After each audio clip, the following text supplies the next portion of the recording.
What is up, y'all? Welcome back to episode 63 of Marlins Franchise. It's playoff time. However, one little thing to catch up on first. I changed my save setting in the last video. I was doing every week and I was like, oh, we're going to sim further. I'll do once a month. Wouldn't you know, after I was done recording, I let it sit for a little bit. I don't know. I was eating and I'm watching a YouTube or whatever. I looked down and I can tell that the little baseball icon is gone for OOTP 23. The game has crashed. I was like, oh God, well, it probably saved because it was the end of the season. Yeah, no. So we lost all of September. However, would you believe that it played out exactly the same way in terms of record? 99 and 63. So we're kosher on that. Now you'll see we put up a 20, a 10, an 11. We scored a lot. We did have a couple shutouts where we were blasted 12-0, 7-0, but we did pretty well. Reason I bring that up is things changed a little bit. If you saw some stats at the end of last video for the season end, I think I even mentioned that Sebastian Byro was our best player. That is no longer the case.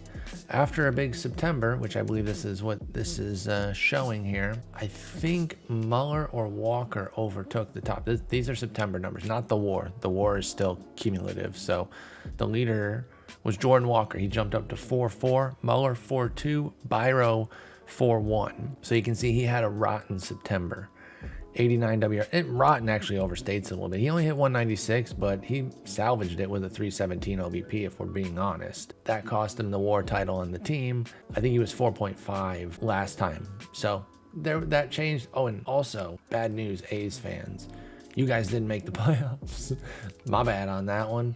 Again, don't really know how to fix that. So it's Yankees, White Sox, Orioles, Angels, with the Red Sox and Tigers waiting. Let's look at our first round opponent. We are still playing the D-backs, so nothing changes there.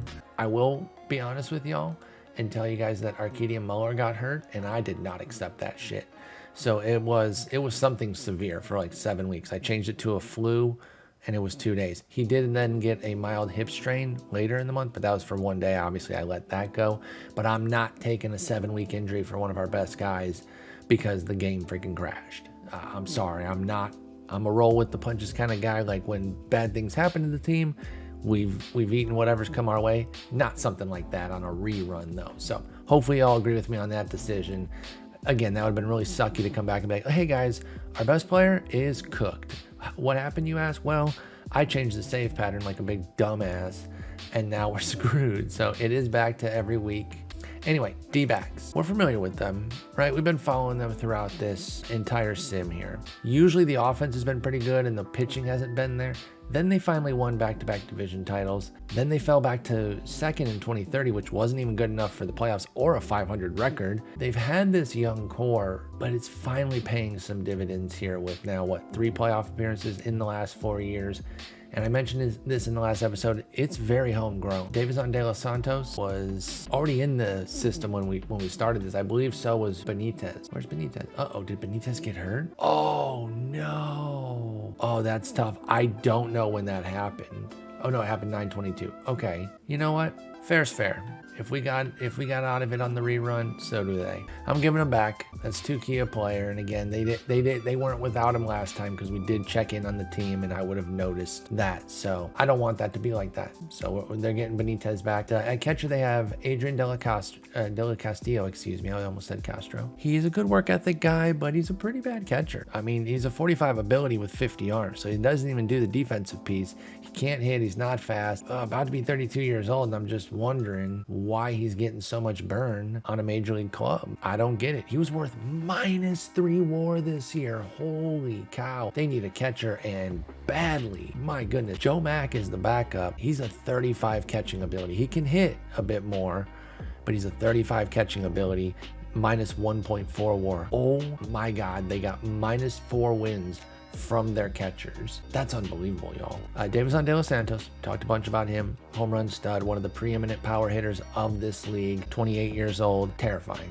Terrifying to face him. Rodolfo Balderas, international free agent signing from 2022, the very first season that we did this. And now, he's coming to his own. This is his second full year. And last year, he missed some time due to injury because 11 games in Reno, 106 in the majors. That says injury. But we'll say that was his rookie season because it would be qualifying for a rookie season. This year, his second full season, 3.4 WAR in 141 games. He's very good. Then they have Mason Wynn at third base. He's also a pitcher, two-way player, despite the fact that he is rep. He hasn't been much of a hitter. He did have one great full year, actually in 2029, where he put up 5 wins, but he just relieves. So it's not like a Shohei situation. He has started a little bit, but he doesn't pitch enough to even really be considered a full-on two-way player. It's curious. He's starting in the playoffs, so I don't know. I mean, 65 stuff is really good. 50 movement is obviously mediocre, and 40 control is bad, but this kind of profile can succeed. And in a one-game situation, I'm kind of scared that we're going to get wrecked by the third baseman. So was he hurt this year? Is that why he's wrecked? He's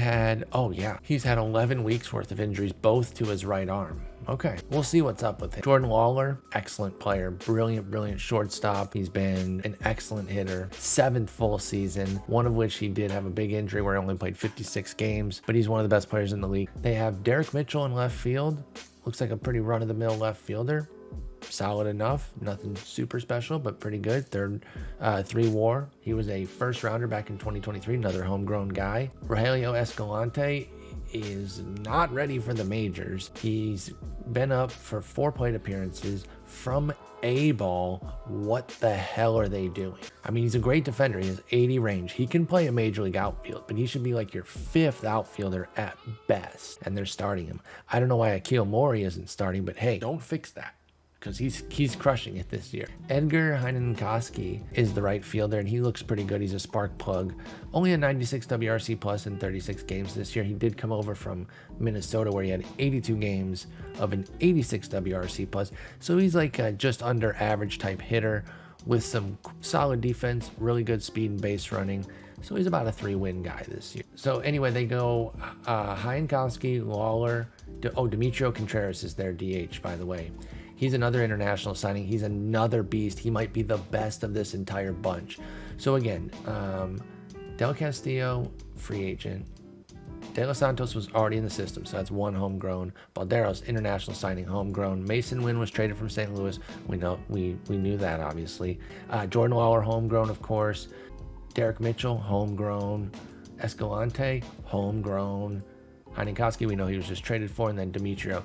6 of their 9 are homegrown. That's incredible. Let's turn to the weakness, the pitching. The bullpen might be a weakness. 10th in bullpen ERA, but 6th for starters. And a lot of like middle of the top 10 type ranking, except 9th in home runs, 15th in walks. We need to be patient. They have great defense too. 4th in efficiency, 1st in zone rating. So the starters that they're going to throw at us, first it's going to be Sean Dubin. I see why home runs are a problem for this team. 45. Well, one guy does not dictate that. He's a part of that problem, let's say. 45 movement with a 1.6 homer 9. Then they're going to go to Mason Wynn for God knows what reason. And he's got 50 movement, which is fine. But he's a fly ball pitcher. Juan Lucio is ostensibly their ace, but he's a fly ball pitcher with 50 movement as well.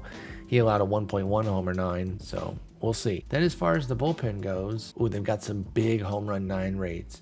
Nixon Parra and Bubba Chandler both went over 90 innings with a 1.9 homer 9. Luke Fox had 165 innings with a 1.5. So we're seeing where the homers come from here. Chance Mako is their best reliever. He's a captain. He's pretty good. Humberto Mejia has been with his team for a while. Looks like he re-signed as a minor league free agent.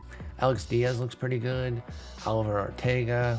But then the rest of their bullpen is not very good. And Humberto Mejia does have a 19% strikeout minus walk, which is very good, but he has a 5 ERA because he allows too many homers. So we'll see what's up. Their offense is very good. Our pitching needs to step up. Now, I don't know what we're going to get here, y'all. Like, I wanted Jaden Owens to start. Well, they're not doing it. So I'm like, okay, fine. But they did put Becerra back in instead of Sandlin.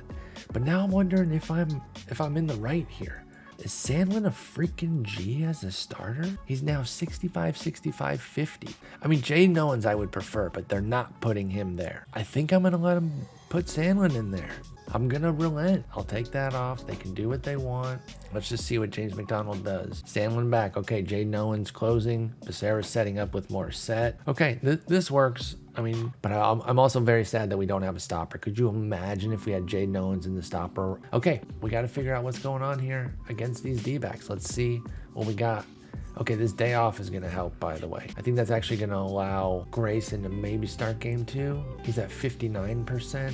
Oh, no, I don't know if that's going to do it. Oh, yeah, it is. Excellent. Okay, so he's going to start game 2, and then Sandlin will start game 3 if Ness.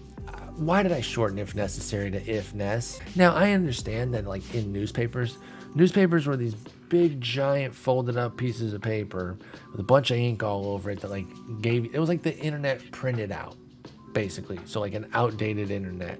That's what newspapers were. Anyway, they used to put in parentheses if NEC, which is kind of what I was thinking, but I've never in my life said it out like that. If Ness. God, I'm an idiot. All right, game 1 is definitely Ness, so let's see if we can win. All right, let's kill the music here as we get into the game. But as we always do, we will go a few innings in. First inning for us, we're going to hit the RISP button, though. Instead of just doing the half innings, we will do the RISP so we don't miss scoring action even as we speed through the first half of the game. We're already in business with the double here. Let's see what Turner's got. A little tapper. Oh, no, wait, excuse me. I thought that was on the ground. It was a little pop. And I don't know if it was a double. He could have been at first and advanced over. Whatever, nothing came of it. We're done in the first. Bot 1 for them, they get nothing. Top 2, we get nothing. Bottom 3, all right, they got Lawler on second with 2 outs. Del Castillo's up. Better get this guy out, dude. 1-2, sit down. All right, top 3, we're in business. 2 on, 1 out. Let's catch up. Walk, fly out, walk. Okay, so walks are a problem for this team. They're on the ropes a bit because of them, and this is one of their better guys, 55 control. Let's see what Padilla's got. 1-2 pitch, strikes out. Make it 2 outs here. Come on, Muller. Oh, swinging first pitch. Crack. Oh, line drive caught at second. Nice play. So we're into the 5th. We got a runner on second with 2 outs. How'd Colmenares get on? He walked and then stole second around 2 other outs. What can J-Rod do? Full count. And he takes strike 3 looking. Son of a gun. And we come up in the 6th. Rispin. Oh, we got 2 on, nobody out, baby. They're in trouble. Hit by pitch and then a walk. We have to start taking advantage of some of this stuff. Hello, 4 walks. Turner, take a pitch. Takes a strike. All right, just do your thing. Full count. Walked him. All right, bases loaded. If we don't score here, I'm going to be livid. Highland Hall, 0-2. That's going to drop in for a base hit. That'll score 1. That could score 2. And the runner on third thinks better of it. I'm not sure who that was. That was Muller. Take a pitch there for Walker. Make it 2-2. That's going to be a ground ball to short. Flips to second. Back to 1. Double play. It will score a run, but no ribby for Walker on that. It makes it 2-0, which I'm not upset about, but man, this should be a huge inning, and now we need something from Colmenares to make that happen. And that's going to be a base hit in the left. That will make it 3-0. Let's go. Carlos Colmenares comes up huge when we need him most. Suzuki now. Full count. Colmenares off and running. That's going to hold up long enough for the left fielder to catch it. But we get 3 runs in the 6th, baby. Let's go. Puente's at 86 pitches. We got to get the pen back up. Let's do a RISP. Okay, they've got 2 on, 1 out. Catch up, strikeout, single. Okay, back-to-back hit. That's going to be it for Puente. I'm not wasting any time, yo. I'm going to Jaden. This is a sticky situation. Let's go. Full count. Walked him. Shoot. Walks Davison De Los Santos. It's going to be Balderas with 1 out. This is trouble. 2-1. And that's going to be ripped past the second baseman. It'll score 1, and it will score 2.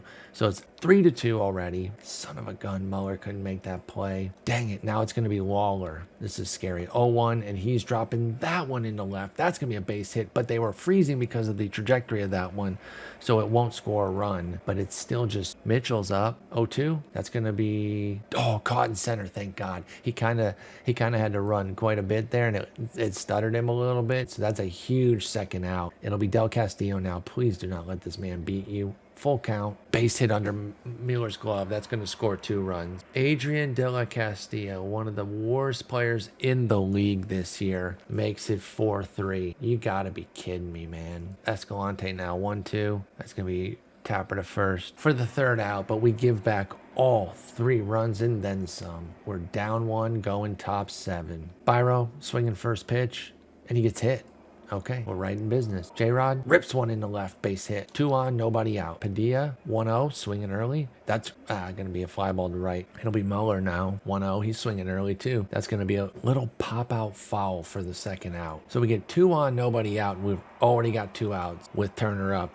Yeah, no, Turner gets to stay. See what he can do. Oh, he's swinging first pitch. That's cracked in the center, but playable. So we're turned away after getting the first 2 runners on with nobody out. That is really, really tough.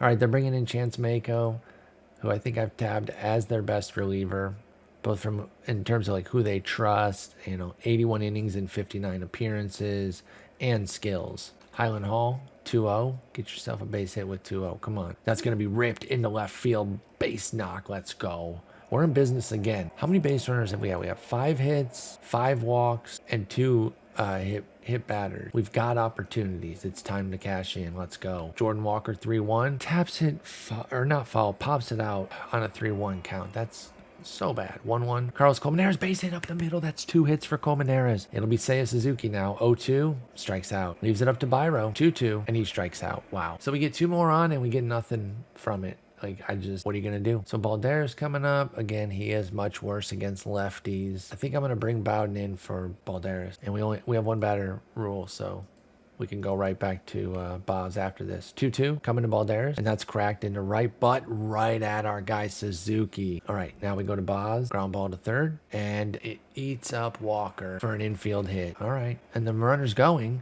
Byro has no shot. Full count, walked him. Okay, we're melting again. What is with our guys, man? They're really letting me down. Our go-tos, some of our studs. Del Castillo, who has a hit and 2 ribbies earlier, 1-1 pitch rather. That's cracked in the center, blasted. Oh my God, it's off the wall. Del Castillo, I roasted him, man. Like this is the most karma ever. This is just complete karma. I crushed this guy for how comically bad he was this year. I stand by every ounce of it. Screw this guy. He's freaking terrible.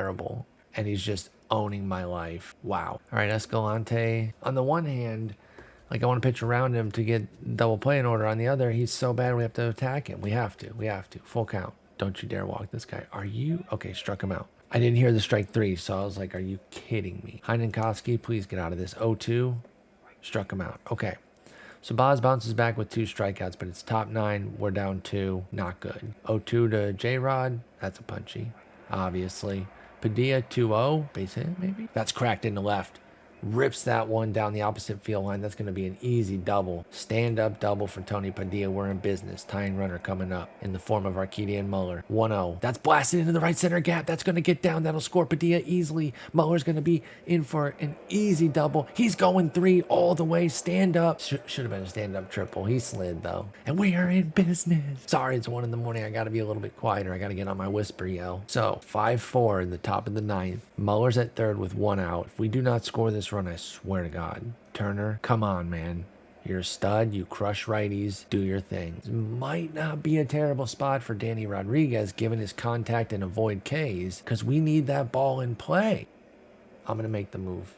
I'm going to do this. I know it's a lot. It's pretty aggressive, but I think the numbers support it here. All right, let's see what we got here. Danny Rodriguez. He makes contact, but it's a ground ball to second, and the runner can't come home. Highland Hall now. 1-2. Struck out. Ball game. Dang, we go down 1-0. Man, oh man. That's a really tough loss. When Adrian De La Castillo, 2 for 4 with 3 ribbies. Like, you got to be kidding me. You just got to be kidding me. Jay Nolan's getting absolutely slammed. All right, it's going to be game 2. Grayson's going to be available. By the way, he did win the pitching triple crown, so that's huge, and puts him obviously in line to possibly win his 2nd Pedro Martinez award. If you didn't watch all of last episode, you might not have seen the part where we talked with him in contract extension, and we can't come close to affording it. So there's virtually no shot that he's still here. I've come to terms with it, though. He's going to be 32 and he's fragile. I think we take the excellence that we got for 3 years and we move on. Hopefully we get a freaking dub. Let's get into game 2. I'm going to speed right up to the 3rd inning, just not even doing the RISP. We're going to go right to it. Boom, 3rd inning. Okay, we're down 1. I meant to go through the 3rd inning, so we'll go to the 4th. We're down 1-0. Let's take a look at what's happened, what's transpired here. Jordan Lawler went yard in the 2nd inning. He's their lone hit. We don't have a hit yet. Grayson has 4 strikeouts, a walk, and the homer. Juan Lucio has 3 perfect with 3 strikeouts. It'll be Balderas, Lawler, and Mitchell against Grayson here in the 4th. Now we'll hit the RISP button. They get nothing. Our turn, we get nothing. Their turn again. And they got a runner on second with 1 out. Okay, let's get the pen warmed just to be ready. All right, Heinenkowski here against Grayson. This we skied, but on the infield, unplayable. Colmenares calls everybody off to make the grab, 2 away. It'll be Mason Wynn, full count. Ground ball, Walker, fire. Nope, can't make the throw. He just couldn't get a good grip on it. Infield hit for Mason Wynn. Walker's defense, man, it is tough. Contreras, 2-0. That's scary. Walker, make the play. He goes the short way to end the inning. Thank God. All right, Highland Hall leading us off. We get nothing in the 5th. Uh-oh. We're getting shut down pretty badly here. Full count here. Strikes out De Los Santos. 1-2 to Balderas. Strike 3. That's 8 now for Grayson. And 2-2 coming to Lawler. He can't strike out the side. Colmenares makes the 3rd out. Let's go. Okay, so they go 3 up, 3 down. It'll be Suzuki, Biro, J-Rod. 1-2 to Suzuki. That's going to be skied into left. Easy play, 1 away. Biro now. Full count coming. And he's going to crack that one up the middle for a base hit in the center. And we're in business. It'll be J-Rod at the top of the order. Let's go, baby. Come on, 1-2. And he cracks that one to short. Oh, wow. Great play for the double play by Lawler. He goes to his backhand, fires to second, back to first. Hell of a play there. You're seeing 75 range and this kind of elite defense in motion right there. I think against a lot of shortstops, that's a base hit. Okay, so we go top 7, and I guess we lost all our juice from our guys. Okay, Barriera is cold, but Robinson's warm. Okay, it's going to be pop up for Mitchell, 1 down. Del Castillo, 2-2. Cracked in the center, but playable. Oh my God, great play there by J-Rod, but that was well struck, or at least it looked the part. Yeah, 109. So it wasn't just the look of it. It was well struck. Castillo, Del Castillo he must have had, my microphone bugged. How did he know I was talking so much shit? 0-2 to Escalante. Struck him out. Okay, so we get a 3 up, 3 down. Grayson goes through 7 with just the 1 run. Brilliant outing, right? If we lose, it's not on Grayson. Danny Rodriguez is up, and he'll be facing Lucio here. Wait, who's out then? Oh, I guess Padilla might be tired. 1-2 to D-Rod. Strikes out. I know D-Rod, J-Rod. Initial and Rod is super lazy. I know.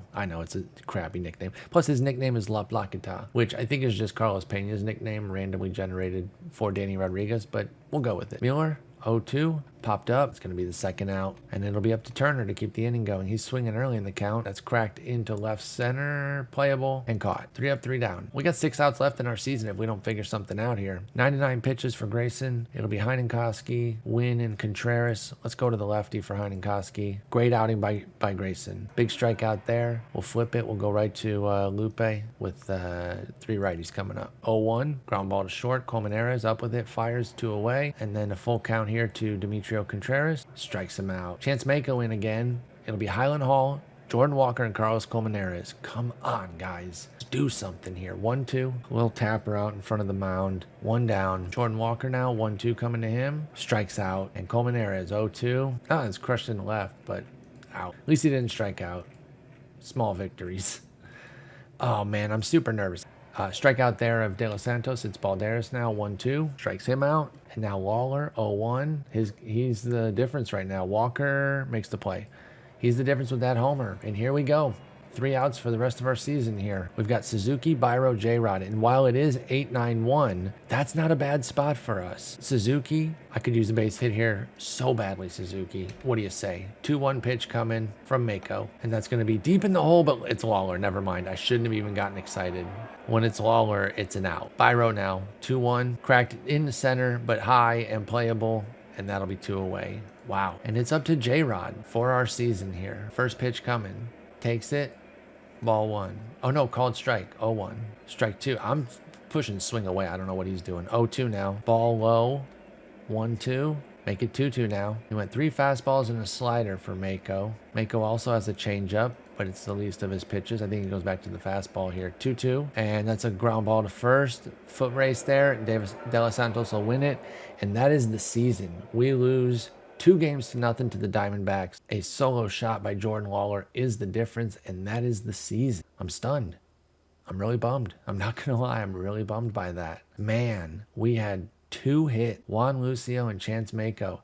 I did talk shit about 2 specific things. Adrian De La Castillo and their pitching. We scored 4 runs in 2 games, and Del Castillo drove in 3 runs. Enough said. Getting a save in since I went back to every week after my ill-fated decision. Okay, yeah, so Cards Cubs tied at 1. Orioles and White Sox each up 1-0. White Sox go to 2-0 win. Cardinals win 2-1 over the Cubs. So only one Chicago team will advance. And then we got Baltimore Angels trying to figure out the end of their series here with game 3. And it'll be the Angels. Emmanuel Rodriguez gets player of the series there. Brandon Marsh is in Baltimore now. He went from LA to Texas to Baltimore. Never made it to Philly in this world. Vlad Jr. I think there was a part in last video where I stumbled across Vlad Jr. being in LA and mentioned it, but I think it got cut out. So if that was in there, then you already know this. But if not, how cool is this? All right, well, let's finish out the rest of the bracket. The Tigers against the Angels, Red Sox against the White Sox, Cardinals against the Padres, and Diamondbacks against the Mets.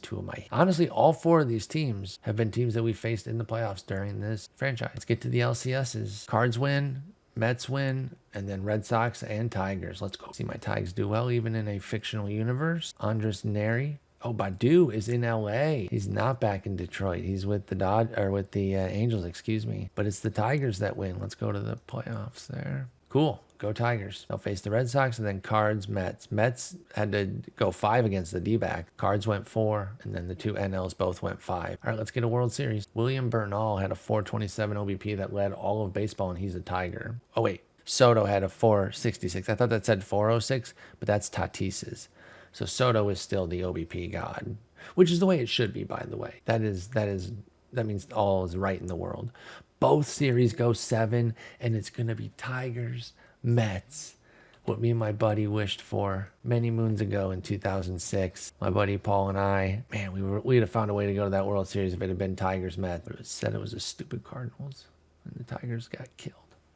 Anyway, our rival against my real-life favorite team. Oh, I didn't know Reed Detmers was on the Mets. Reed Detmers has had a great, not necessarily great. He's had a good career, despite having just the worst personality profile. They're like, he's a stupid idiot who nobody likes and everyone thinks is a piece of garbage. All right, game 1 coming. It's going to be Alex Cunningham against Reed Detmers. Game 1 goes to the Mets 3-2. Game 2 in New York goes to the Mets 8-3. So they hold serve. We head back to Detroit for 3. Sandy Alcantara against Matt Brash. That one goes to the Tigers in a 17-4 rout.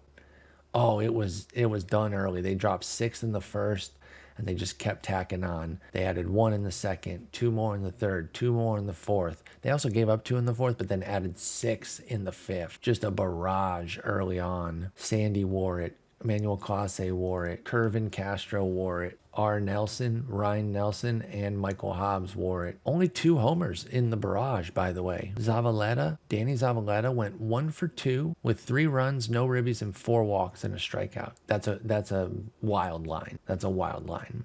All right. It's my birthday in the universe here. And the Tigers are in the World Series. How great would that be? Freddie Tarnock against Alexander Cornell.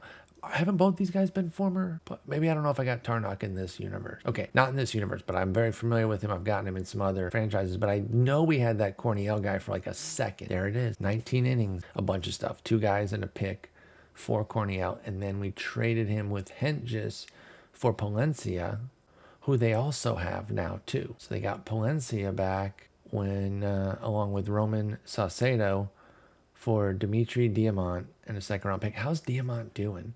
Remember when we found him? We're in tangent land now. But remember when we found him on their bench in a playoff series and we were like, what the heck? Yes, 2030. Because then we flipped him right away for Owens. So we never had him. I guess he hasn't been... I said, like, let's look in on him like he's been gone that long. No, it's just this year. But he didn't even play full time. Why can't this guy get a full-time gig? That's what I don't get. Because we saw him on their bench in the playoffs, and I was like, that's weird. So I traded for him just because the talent was there, even though we didn't really need him. And then I immediately flipped him to get Jaden Owens, a move I do not regret in the slightest. Anyway, game 4, Tigers win. Game 5 in Detroit, Mets win. Okay, so they get one in Detroit. Now we go back to New York. Mets up 3-2. Oh, sorry. The stats aren't showing because it's not selected properly. All right, game 6. Can the Tigers force a game 7? They cannot. They lose 4-0. And Francisco Lindor wins the World Series MVP with 3 homers in the World Series. How many total in the playoffs? 4. So he did his best work in the World Series. Alonso also had 4 playoff homers, including 2 in the World Series. Here's your playoff tree. Congrats to the Mets. They win back-to-back. They did win last year. I wasn't 100% sure, so I didn't trust myself. That was with a 4th place finish. They've won 3 out of the last 4 division titles as well. They've been in the playoffs 4 years in a row, 2 straight World Series. The Mets are a force, y'all, and they're doing it with veterans, kind of how they're doing it in real life. But I mean, like Lindor, Alonso, like Soto's 33 now, right? He's a full-on, established ass veteran. Maldonado's a young buck that they've had. I mean, he's 26. He's young for this team, not a baby in baseball terms, but he's not old either. And then they have this Dave Lopez who looks pretty good in center. Alex Flores, who's on the come up. They have a Danny Rodriguez, who I believe they got from us. Didn't we have 2 Danny Rodriguez's at one? Rodriguez? Maybe not. Or maybe there's a 3rd. I think there is. So Plaqueta's ours. Oh, they have 2, not us. I knew a team had 2, but no, they have 2, and they're both pretty good. And they're both top 100 prospects. Yeah, that's crazy. Anyway, big congrats to the Mets. They're awesome. That's going to be the end of the 2031 season. Congrats to the Mets. Tough break for us. We've got an off season with a lot of work ahead of us. Take a quick look at the salaries, see who's leaving. Looks like Grayson Rodriguez will be gone. Nick Sandlin. Palencia will be off our books. Brents is gone. Leon and Blackman, we didn't use them. Patrick Bailey will be gone. Machado will be gone. And then Muller, J-Rod, and Walker will be our big prices to pay. Oh, and Highland Hall. And we will absolutely accept this team option on Jordan Walker for $21 million. That's not even a question. But we've got a lot of things to figure out. $146 million committed. I think it said we had 19 available for extensions, right? Yeah, about 19 available. That doesn't allow much. And I'm not exactly sure what the game plan is going to be. By the way, we do have Suzuki for another year because that option does vest. But it's being paid. They're at 85% on that. So that's not too bad at all. All right, let's do a quick team review here to wrap up the season because all the stats will probably be gone by the time you see this next because we'll be into the next year. And if we move players around, I don't want to be going and looking, who else did we have? So Byro was great. Let's just sort by WAR. Let's go, instead of by position, we'll go by WAR. 4.4 for Jordan Walker, 27 homers, only 69 ribbies. Where was he batting most of the year? Because that tells me lower. A 3rd, a lot of 5th. Oh, mostly 6th. Okay, that's why. A lot down there, only 69 ribbies. That checks out. Muller, Arcadia Muller, 4.2 WAR, 32 homers, 100 ribbies, 14 steals on 19 tries. That's fine. 267, 321, 499 for his slash. 245, 340, 438 for Jordan Walker, by the way. I know a lot of y'all like the slash line, and I know I got a big second screen gang. I'm always thinking about you, second screen gang, so don't worry. Byro, 4.1 WAR, 247, 357, 460. That 110 point split between average and OBP is awesome. 17 homers, only 37 ribbies. Now he's at the bottom of the order, but that's pretty crazy to have that few in 433 plate appearances. I mean, he is batting 9th, 8th and 9th almost exclusively. That still feels pretty low for a team that did pretty well. Where did we score in runs? We were 6th in run. That's a little interesting to me. The Walker one I guess if I get the Walker one though, the Byro one has to make sense based on how low he batted, but that still feels a little crazy. With that many homers, I think is the part that gets me. Tony Padilla, welcome to the team. Great debut for him. 3.3 WAR, 254, 341, 483 slash, 32 homers, 98 runs batted in, 11 for 21 on the bases. Hey man, stealing, not really your strong suit, okay? I think you gotta go and stop running. You can be a little bit aggressive on the bases. Oh no, your base running actually isn't that smart. That's the problem. You're fast, but you just don't really know what you're doing. And don't ever sack bunt. And don't ever bunt for hit. There's no need. Don't do any of that crap. You can hit and run. You make contact. Great season from Padilla though. Still under arb. Great first season for Padilla. We really finessed on this. Remember, we got Mendiola. Did we get him as a Rule 5? Yeah, we got both guys as a Rule 5, Mendiola and Akil Mori, and then flipped them for Padilla and got Mario Guzman thrown in, who's not too bad, by the way. Decent reliever that we think we can get something out of. And they cut Akil. So dumb. Seiya Suzuki, 3.2 WAR combined for the year, 0.6 with us. His hitting did fall off. It was that really bad September, though. Still happy that we have him. His option does vest because he plays 153 games, only needed 135. His composite line was 269, 344, 433. Good for 3.2 WAR, as I mentioned. 20 homers, 60 ribbies, 83 runs. Solid season. Now, he'll be 37 next year. But his skills are still holding up. His defense is still there, so I'm not really worried about playing him. Next up is Carlos Colmenares, 2.5 wins. Not a bad year. 94 WRC plus, 55 range at short though is tough. And that's the part that kind of has me thinking that he's got to go. I'm sorry. I think that's just the way it is right now. I don't know that we can keep him. You know, he's going to be making more money this year, 5.5 mil. So, you know, 2x is his current price. I think we got to move him. 55 range at short is just not good enough. Highland Hall, 2.3 WAR, same with J-Rod. One guy was good though, one guy was bad at the dish. Or bad, not as good for J-Rod. I don't want to say bad. He ended up getting up to a 94. That's not the end of the world, even though it's a down year. But let's go over Highland Hall first. 239, 326, 480. Very powerful season, 37 homers, 97 runs batted in, 77 scored. He put up the 2.3 WAR. His defense obviously is a shortcoming for him, and he had to play a lot of the corners, and that's the tough part. We need to kind of figure that out. We do have a lot of first base DH types. We got Padilla, who really needs to be a DH. We got Turner, who can play first, but he's not great out there. But it does leave Hall having to play. So do we continue to take on his defense out there? He still has 2 years left. Next year drops down from 21 to 17.8 mil, and then a team option for 26. Do we maybe consider trading Highland Hall? J-Rod again did have a down year, his worst year ever with a 94 WRC plus. He had 230, 303, 386, 2.3 WAR. His defense and base running saved him. But this was a tough one, no doubt about it. I wanted to see, did he have a home run split? He did. 84 WRC plus at home, but only 103 on the road. So he wasn't just tearing the cover off the ball on the road and then couldn't figure it out at home. He had a down year no matter how you slice it. It just was exacerbated by his home numbers, and he was awful against lefties. 33% K rate, 6% walk, both way down from his norms. And then our bench guy, Jonathan Turner, 2.0 WAR. He did hit 240, 311, 457 with 31 homers, 90 runs driven in. So we had 4 30-homer hitters, a 27, a 21, and a 20. Not bad, not bad. Our 4 lowest WAR guys were our bench guys. So I mean, from that standpoint, like that's good, right? That's the way it should be. Your best guys are the ones starting, and that played out perfectly for us because those also happen to be our highest rated. Danny Rodriguez was a standout on the bench, putting up a win and a half in just 93 plate appearances, 384, 430, 500 with a couple homers in those 93 plate appearances. He's got great speed, strong enough defense for a corner, and hitting that, the contact and avoid K really carry him. He's got average power, nothing crazy, but he makes the most of it. He is fragile, but he's going to be age 24 next year, and there's a lot to like with Danny Rodriguez. Estevan Machado, he hit all right. He had a 115 WRC plus, going 265, 410, 306. No power, as you can tell. 16% walk rate saved him in his 62 plate appearances, and he's wrecked health-wise. He's gone. Patrick Bailey was an okay backup catcher. It wasn't great. He was down to a 78 WRC plus, but he's 0.2 WAR. He was positive. He's a fan fave. He's a good catcher. I'm not averse to keeping him around, but not if it requires a raise. He made 5.3 mil this year. At that price, probably moving on. And the Maximo Acosta was horrendous. 28 WRC plus, minus 0.9 WAR. It was just bad, but he's a captain. Apparently the premier captain of the team leader. At least that's what it said in the message previously from the bench coach, but that's all right.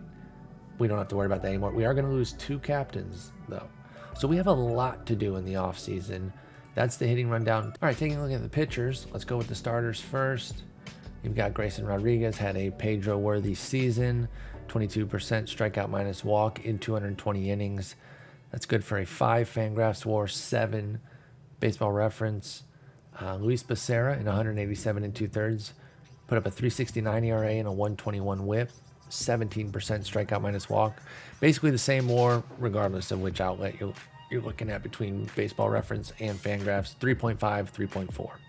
By the way, 2.62 ERA and 1.11 WHIP for Grayson. I don't believe I said either of those. Pardon me.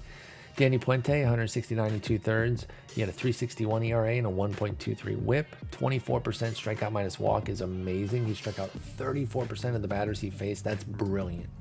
Like this is a really, really good breakout season for him, joining the rotation fully.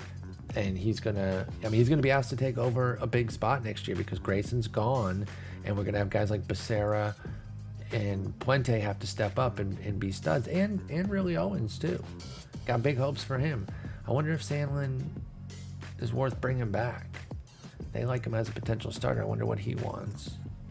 He wants 19 mil. Never mind. He will not be back in any way, shape, or form. Shane Baz, 148 and a third, 4.19 ERA, 129 WHIP. Not bad. About 1.5 win season. By the way, Puente was 4.8 from Fangraphs, 2.9 from Baseball Reference. Jaden Owens in a hybrid role, 121 and 2/3, 2.74 ERA, 120 WHIP, 16% strikeout minus walk. That's 2 WAR at Fangraphs, 3 WAR at Baseball Reference. And then Nick Sandlin, also in a hybrid role, 66 and a third innings, 2.31 ERA, 0.95 WHIP, just over a win and a half, just under 2 wins at both outlets. For the relievers, Brian Mata had 72 and a third innings at a 3.76 ERA, 126 WHIP, 69 and 2/3 for Lupe Robinson, 4.13 ERA, 133 WHIP. Ben Bowden, 63 and a third, 3.84 ERA, 126 WHIP. Brandon Barriera, 62 innings of a 3.19, 1.16 ERA WHIP combo. Very good with a 22% strikeout minus walk. He was awesome. Jake Brent's 37 and a third with a 3.86, 1.23 ERA WHIP combo. Wagner Morissette struggled. 5.91 ERA, 1.41 WHIP in 32 innings. He's got to stop allowing so many homers. I mean, he allowed 1 billion. How was it when he came back up, though? Because he did start the season up and then got sent out, came back up. Okay, and was better until August, though. He gave up 1.8 homers in August, 1.3 in September. Oh, he survived it in August, though. He only gave up a 2.29 ERA despite the homers. So the only way they got to him was homer. But then in September, 6.43 ERA. So he's still a mixed bag, and frankly, with that fly ball tendency and 40 movement, he can't be a late inning guy right now. It's too risky. It's just too risky. And then Kin Omasako only had 13 innings at the majors, 4.72 ERA, 127 WHIP. So that's the ball club. It will be different next year in a lot of ways. I don't know exactly the ways yet. I'm going to map it out. I'll have an off-season episode for you probably over the weekend. I believe 62 went out on Tuesday. This should go out on Wednesday the 23rd. And then I'll be working on the off season, try to record, edit, and post on like Friday or Saturday. So look for it on the weekend, one way or the other. It might be Sunday, but give me Friday, Saturday, Sunday as the whole weekend there, and I'll have another video out.